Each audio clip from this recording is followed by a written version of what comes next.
Welcome back to the rest of the story. Good night, good evening, how's everybody doing? It's probably a silly question to ask, but I messed up on this rake. Somebody had brought it to my attention that there are supposed to be some steel metal clips or keepers for these metal teeth. I did not see them when I initially bought the parts. Luckily for me, they're 82 cents a piece, so 82 bucks plus shipping.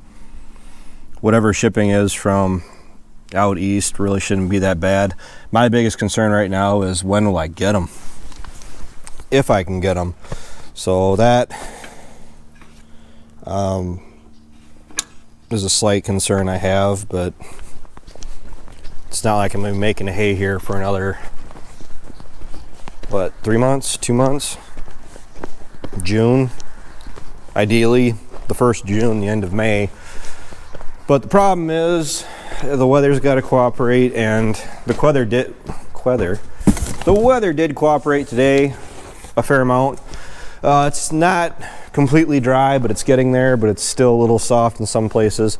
And Ryan and I, that's why the gator's sitting out, we did start our yearly checking of the fences, and we got one farm down already, which the fact we had a mild winter plays a lot into that, just from the fact that when you don't have a lot of, well, how Dad explained it to me was when you don't have a lot of drifting heavy snow that fills in all of your fence rows and your tree lines.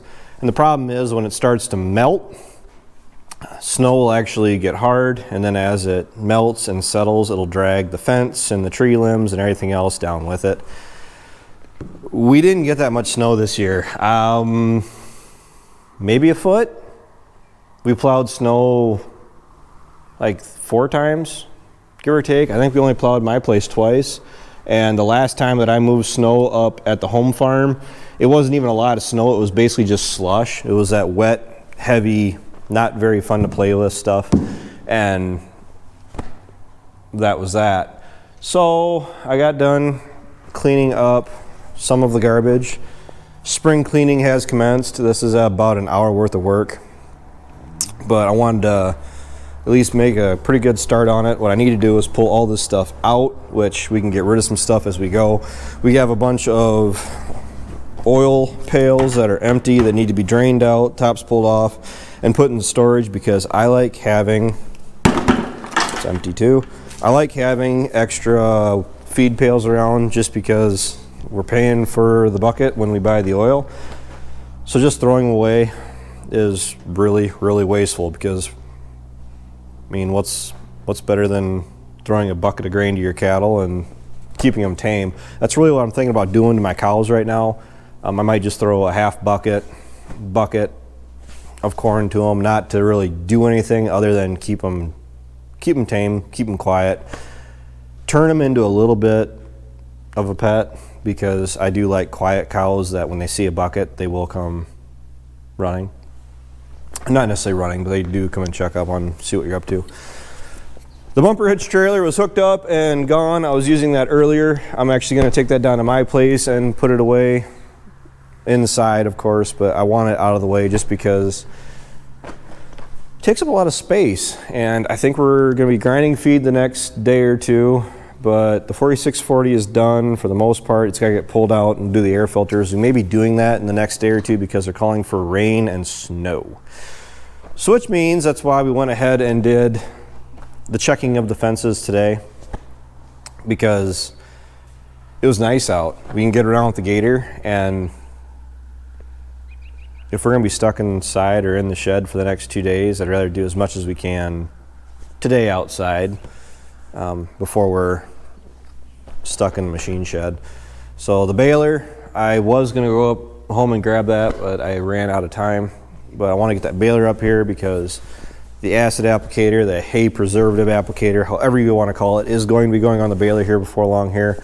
Go through the baler, make sure it's all set up and good, and then probably take it back down to my place so it's out of the way, because we got to go ahead and get the planting equipment around. The 82, I wasn't going to drop the oil out of that yet tonight and then change the oil tomorrow.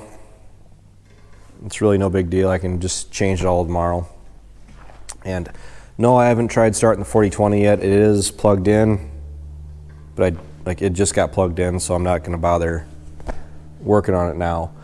So I just kind of wanted to give you guys a little heads up as to the fact that it is spring. It feels like spring. It's kind of crummy, everything else that's going on everywhere else, but life on the farm has to and will go on.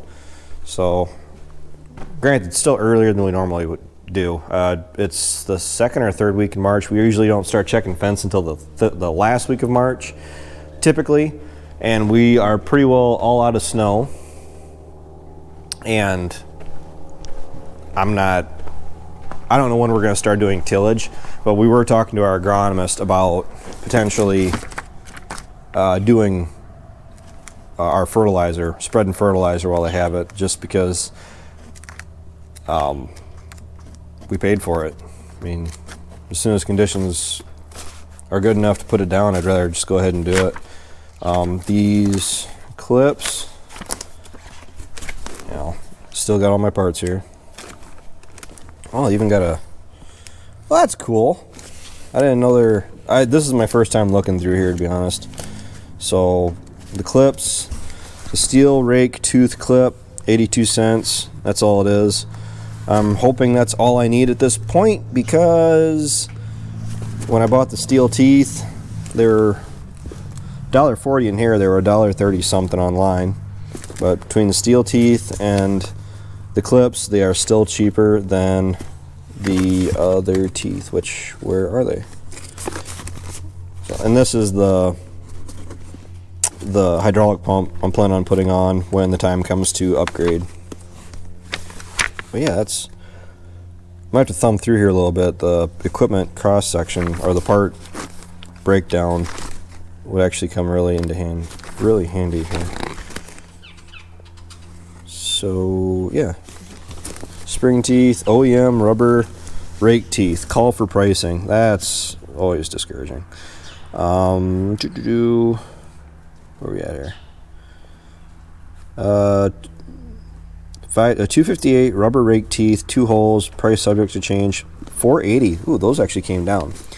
But I'm gonna try my luck with the steel teeth, just because price. Entirely because of price.